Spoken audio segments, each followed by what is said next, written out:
Oke,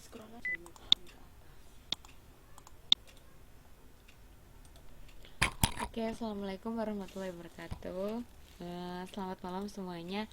Sebelumnya saya mau tanya, semuanya bisa dengar suara saya kan? Atau ada yang nggak bisa dengar suara saya? Soalnya kan biasanya kalau kayak gini ada yang nggak bisa dengar suara saya. Kalau pas lagi online, bisa kan ya? Ya udah. Saya cuma mau make sure aja kalau bisa. Oke, buat kali ini kita mau bahas modul 7. Modul 7 itu sebenarnya lanjutannya dari modul 6 yang kemarin tentang sistem produksi. Kalau kemarin yang bisa hadir ke Taipei itu kan saya kemarin jelasinnya bahwa kalau misalkan kita mau menggunakan sistem costnya kita itu yang produksi bukan yang order, otomatis kita kan harus memperhitungkan atau paham betul dengan yang namanya unit ekuivalen. Nah, kemarin kan kalau di modul 6 itu lebih ke cuma penjelasannya aja. Apa sih unit ekuivalen itu? Kalau sekarang di modul 7 itu lebih diperinci lagi tentang perhitungan unit ekuivalen. Unit ekuivalen itu gimana cara perhitungannya, metodenya ada berapa. Nah, itu yang akan dibahas di modul 7. Jadi secara garis besar modul 7 itu bahas tentang sistem produksi, lanjutannya dari modul 6 kemarin. Oke, sambil dilihat ya modulnya, modul 7. Nah, terus selain tentang penjelasan lebih rinci apa itu sistem produksi, di modul 7 itu pembahasannya lebih ke apa ya, ada kondisi-kondisi khusus yang harus kita pertimbangkan ketika kita mau menggunakan sistem produksi, bukan menggunakan sistem order. Jadi bisa dibilang sebenarnya sistem produksi itu lebih complicated, banyak aturan-aturannya dibandingkan sistem order. Nah, yang pertama saya mau menjelaskan tentang laporan kos produksi. Ketika ada penambahan bahan baku setelah departemen pertama, let's say anggap saja satu perusahaan ada lebih dari satu departemen gitu. Ada departemen 1, departemen 2 sampai departemen 3. Nah, bahan baku setelah melalui departemen 1 pindah ke departemen kedua. Nah, di departemen kedua itu ada penambahan bahan baku. Seperti misalkan contohnya kalau kita bikin kue, pertamanya ada departemen pengadukan. Di situ kan semua bahan baku dimasukkan terus diaduk. Kemudian ketika pindah ke departemen yang lain, di situ dimana departemen pembentukan, di situ tidak ada penambahan bahan baku sama sekali karena di situ adonan cuma dibentuk. Tapi begitu masuk departemen ketiga, ketika mau di oven, di situ ada penambahan topping. Misalkan kayak ditambahin dengan meses atau keju di atasnya, itu kan penambahan bahan baku namanya, karena di situ kan mau dikasih sesuatu yang bisa membuat lebih menarik gitu kan, buat dekorasinya gitu. Nah, itu yang disebut ketika bahan bakunya terdapat penambahan setelah departemen pertama, entah itu departemen kedua, departemen ketiga, atau departemen berapapun, yang jelas setelah departemen pertama ada penambahan. Nah, itu satu kasus khusus yang harus kita perhatikan ketika ingin menghitung kosnya. Saya mau bahas tentang itu lebih lanjut.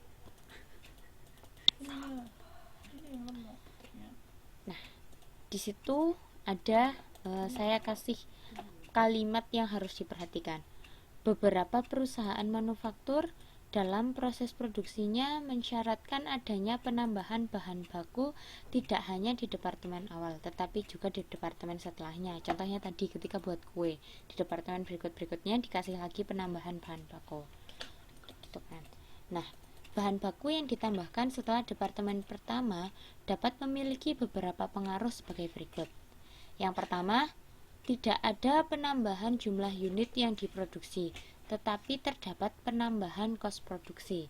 Contohnya tadi kalau bikin kue, ketika di atasnya dikasih bahan-bahan tambahan, entah itu meses atau keju sebagai pemanisnya kue, jumlah kue yang diproduksi tidak bertambah kan, hanya saja kuenya lebih cantik karena ditambahin topping itu tadi, ditambahi meses atau ditambahi keju tadi. Tidak ada penambahan jumlah unit yang diproduksi. Kalau yang di awal tadi adonan setelah diaduk kemudian dibentuk menjadi 10 buah roti terus dikasih topping di atasnya, begitu setelah dikasih topping jumlah rotinya tetap 10 biji kan, tidak ada penambahan apa-apa seperti itu. Nah, itu yang dimaksud dengan yang pertama, poin pertama, tidak ada penambahan jumlah unit yang diproduksi, tetapi terdapat penambahan kos produksi. Kosnya bertambah karena dikasih hiasan di atas kuenya, tapi jumlah kue yang diproduksi tetap sama jumlahnya. Poin yang kedua, peningkatan jumlah unit yang diproduksi, tetapi tidak ada penambahan kos produksi. Itu contohnya biasanya ada di perusahaan cat seperti yang disebutkan di modul. Supaya lebih encer catnya itu harus ditambahkan dengan air, tetapi ketika kita menambahkan air itu tadi tidak perlu lagi kita menambahkan kos karena itu semua udah all include gitu. Jadi meskipun ditambahin air tidak perlu menambahkan tidak ada penambahan kos produksi. Meskipun kalau tadi awalnya sebelum diberi air kan itunya masih kental catnya, anggap saja itu kalau misalkan dimasukkan ke dalam kaleng cat itu hanya jadi 5 kaleng, tapi setelah ditambah air menjadi lebih encer, otomatis volumenya lebih bertambah lagi, bisa jadi 7 kaleng. Otomatis di situ terdapat peningkatan jumlah unit yang diproduksikan dari 5 kaleng jadi 7 kaleng, tetapi tidak ada penambahan kos produksi karena hanya ditambahkan air, dimana air dianggap bahwa di situ sumber daya yang tidak terbatas, dalam arti tidak termasuk ke dalam hitungan gitu.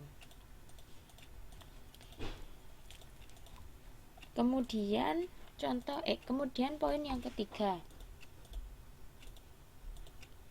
peningkatan jumlah unit yang diproduksi disertai dengan penambahan kos produksi. Kalau yang tadi yang pertama jumlahnya tidak bertambah tapi kosnya bertambah, sedangkan yang kedua jumlahnya yang bertambah tapi kosnya tidak bertambah. Kalau yang ketiga ini jumlah unit yang diproduksi bertambah, kosnya pun juga bertambah. Contohnya apa? Kalau yang ada di modul, contohnya adalah